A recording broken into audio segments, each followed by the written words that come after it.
안녕하세요, 시드민입니다. 갤럭시 S20을 들고 왔습니다. S20, S20 플러스 들고 왔는데요. 네, SKT를 사용하고 있는데 SKT의 색상, 네, 아우라 블루도 들고 왔고요. 그레이 색상도 같이 가져왔습니다. 제가 두 개를 좀 자세히 리뷰를 한번 해볼게요. 여기 색상 두 가지가 있는데요. 그레이도 그렇고 아우라 블루도 그렇고 없던 색상이 있는 것도 있고 지금 SKT에서 밀고 있는 색상은 또 아우라 블루 색상이기도 하죠. 근데 보니까 그레이 색상은 좀 없던 컬러라서 그런지 모르겠지만 좀 특별한 느낌 좀 있고요. 저는 블랙만 계속 사용했었는데 이 색상도 괜찮은 것 같아요. 아우라 블루 같은 경우는 이게 그냥 생짜배기 완전 파란색이 아니라 이렇게 빛에 비추면은 또 이렇게 또 짙은 파란색처럼 밝은 파란색처럼 보이다가 또 이렇게 하면 좀 어둡고 좀 약간 글라스 같은 느낌도 나고 합니다. 그리고 이거 보니까 고리라 글래스 6를 사용했더라고요. 그래서 기존의 고리라 글래스 5보다 2배 정도 더 강화됐다고 합니다. 화면 사이즈를 보면 S20 같은 경우는 6.2인치 그리고 S20 플러스는 6.7인치 여긴 없지만은 울트라 같은 경우는 6.9인치로 하고 있습니다. 들었을 때 이 정도 사이즈가 되고요. 좀 작은 걸 좋아하시는 분들은 S20만 해도 크기는 나쁘지는 않은 것 같아요. 그리고 플러스는 조금 더 크고 울트라 같은 경우에는 제가 그전에 사용하던 갤럭시 노트 10 플러스보다 또 조금 더 큽니다. 네, 좀 더 크고 그러니까 더 큰 사이즈를 사용하시고 싶은 분들은 울트라로 가도 될 것 같고요. 근데 울트라랑 그리고 플러스 이하랑 차이가 나는 게 카메라입니다. 뒤쪽에는 카메라가 이 두 카메라는 성능이 거의 같은데요. 울트라 같은 경우는 1억 800만 화소의 아주 고화소의 카메라가 들어갔고요. 그리고 플러스랑 그리고 S20 같은 경우에는 6400만 화소 카메라가 사용됐습니다. 그리고 이 외에도 지금 카메라가 여러 개가 보이는데 1200만 화소의 초광각 그리고 1200만 화소의 광각 6400만 화소의 망원 이렇게 카메라들이 있고 전면 카메라도 1000만 화소의 f2.2의 아주 밝은 카메라가 들어갔는데요. 그리고 카메라 부분에서 자세히 소개하겠지만은 UHD 60프레임까지도 촬영이 가능합니다. 그 또 차이 나는 게 배터리가 차이 나는데 울트라는 이제 5000mAh이고 플러스 같은 경우는 4500 그리고 S20 같은 경우는 4000mAh로 되어 있습니다. 또 달라진 게 있는데요. S20 플러스는 S20 시리즈 전부 다 그렇지만은 좀 다른 걸 원했나 봐요. 그래서 기존에 바로 이전 세대 같은 경우에는 버튼이 왼쪽에 있었습니다. 왼쪽에 두 개가 있었죠. 오른쪽에는 버튼이 없고. 그런데 다시 이번엔 버튼이 오른쪽으로 왔어요. 그래서 저는 이제 왼쪽 항상 누르는 것도 익숙해졌다가 다시 또 오른쪽으로 가니까 또 이게 또 적응이 잠깐 필요하더라고요. 근데 금방 저는 적응하긴 하는데 여튼 버튼이 오른쪽으로 갔습니다.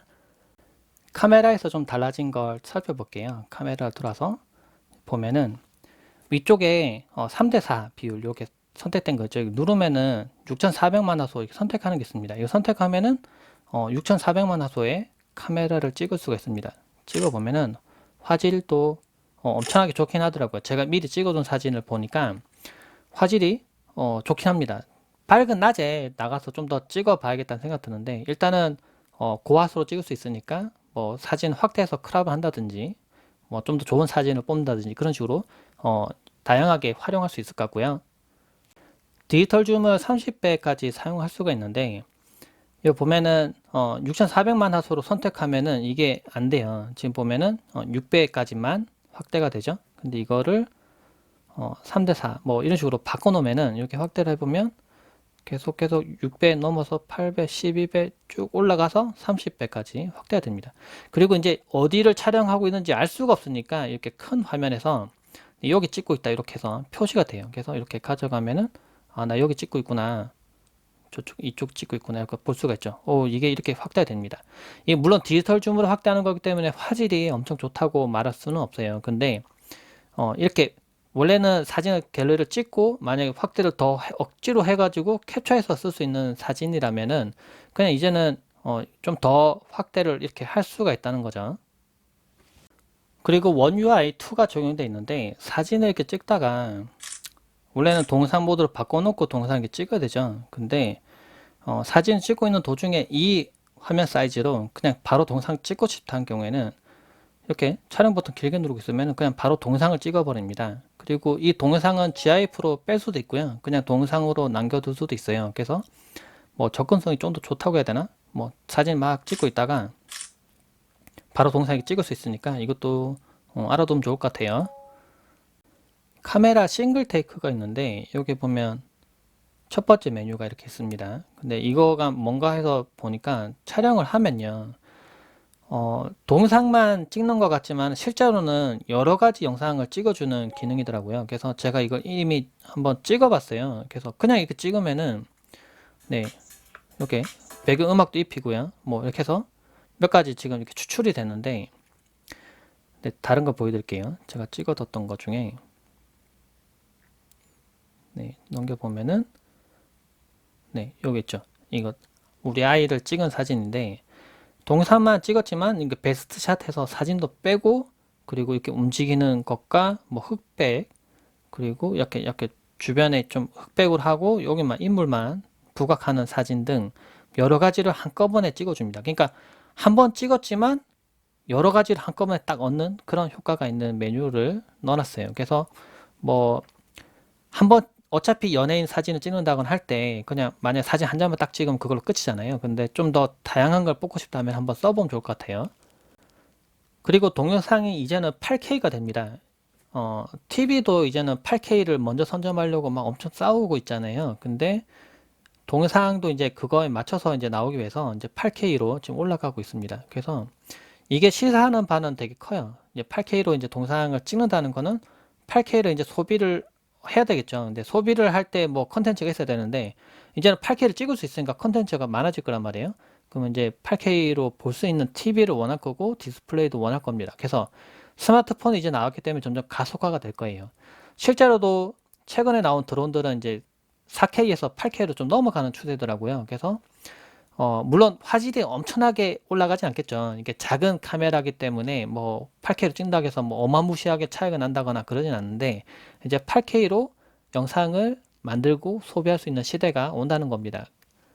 제가 실제로 찍어둔 8K 영상을 한번 보니까 뭐 조금 확대돼서 촬영되긴 하더라고요. 근데 좀 멀리 있는 피사체를 볼 때 조금 더 그냥 찍었을 때보다는 조금 선명하게 찍히는 걸 볼 수가 있었어요.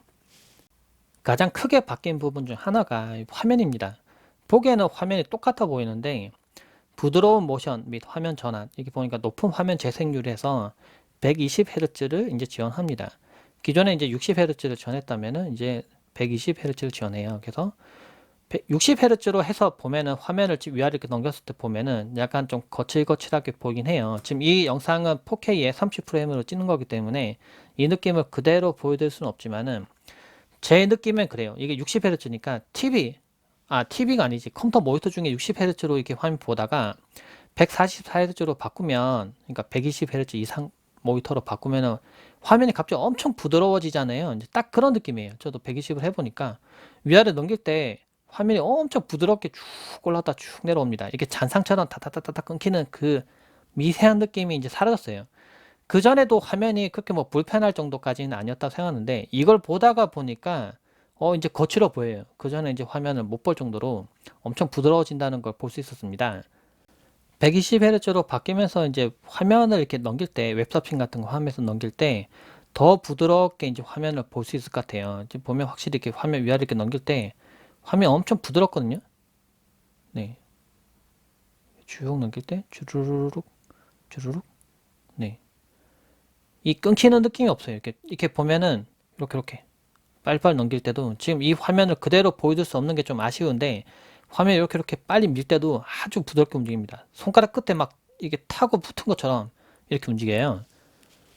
유튜브 채널 볼 때 화면 이렇게 넘길 때는 아주 부드럽다는 느낌 드는데요. 이렇게 보면은 아주 부드럽게 왔다 갔다 하는데 근데 영상을 볼 때 120Hz로 보니까 더 부드럽게 보인다 이런 거는 아니긴 합니다. 왜냐하면 유튜브 영상 자체가 뭐 120Hz를 지원하고 이런 건 아니기 때문에 이 화면 보는 거는 사실은 똑같긴 했어요. 그래서 뭐 이거 질문 주신 분이 있어가지고 이 하는 거지만은 120Hz로 한다고 해서 화면이 더 부드러워지진 않습니다. 배틀그라운드 게임을 해보고 있는데요. 가장 높은 옵션으로 실행을 했습니다. 네, 지금 옵션이 열려 있는 것 중에 가장 높은 옵션으로 게임을 하고 있고, 네, 게임 자체는 아주 잘 돼요. 그런데 제가 조금 기대했던 부분이 120Hz로 선택했기 때문에 지금 게임 하는데 지금 소리 너무 켜나네요. 120Hz로 게임할 때 아주 좀 부드럽게 되지 않을까, 좀 그런 걸 좀 기대했는데, 화면 좌우로 이렇게 넘길 때 이 느낌은 기존과 거의 비슷한 것 같아요. 예, 기존 세대에서 게임했을 때랑 큰 차이는 없는 것 같긴 합니다. 이게 그래서 좌우로 이렇게 넘길 때 아주 부드럽게 게임되고 그 정도까지는 아닌 것 같아요. 하지만 가장 높은 옵션으로 게임하는 데는 무리는 없는 정도, 그 정도로 보시면 될 것 같습니다. 우리 집에서는 5G 네트워크가 잡히는데요. 이 스마트폰은 5G 네트워크를 표준으로 지원하죠. 그래서 5G가 되면은 확실히 네트워크 속도는 빨라서 유튜브 영상 촬영하고 유튜브로 바로 스마트폰 업로드 한다거나 했을 때 확실히 빨리 올라가더라고요. 사진을 공유하거나 할 때도 좀 더 빠르고 해서, 뭐 저는 5G 요금제를 프라임 이상 요금제 사용해서 무제한 요금제를 사용하고 있는데 확실히 좀 편리하긴 합니다. 이 제품은 아주 빠른 충전도 지원하는데요. 배터리가 부족할 때 20W급까지 아주 빠른 충전을 지원합니다. 그래서 일반 충전기로 연결시켰을 때보다 기본 여기 충전기 20W 충전기로 연결시키면 훨씬 더 빠르게 충전할 수가 있어요. 스마트폰을 오자마자 좀 빠르게 좀 간단하게 리뷰를 해봤는데요. 좀 더 자세한 리뷰는 따로 올릴 테니까 그것도 한번 많이 봐주시면 좋을 것 같습니다. 앞으로도 여러분들 질문해 주시는 거 답변하기 위해서 뭐 다양한 영상들을 올릴 거니까 많이 봐주세요. 네, 고맙습니다.